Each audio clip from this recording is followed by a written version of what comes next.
নমস্কার বন্ধুরা, আপনারা সবাই কেমন আছেন? আশা করি আপনারা সবাই ভালো আছেন। আজকে আমি নিয়ে এসেছি পাট শাকের একটা রেসিপি নিয়ে। রেসিপিটা আপনারা সম্পূর্ণ দেখতে থাকুন। চলুন দেখা যাক সম্পূর্ণ ভিডিওটি।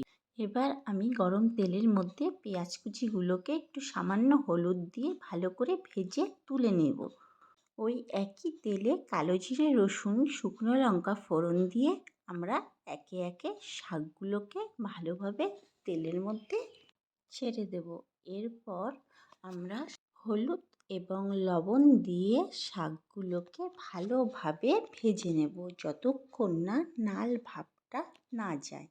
এরপর কয়েকটা চেরা কাঁচা লঙ্কা আমরা শাকগুলোর মধ্যে দিয়ে ভালো করে কষিয়ে নেব।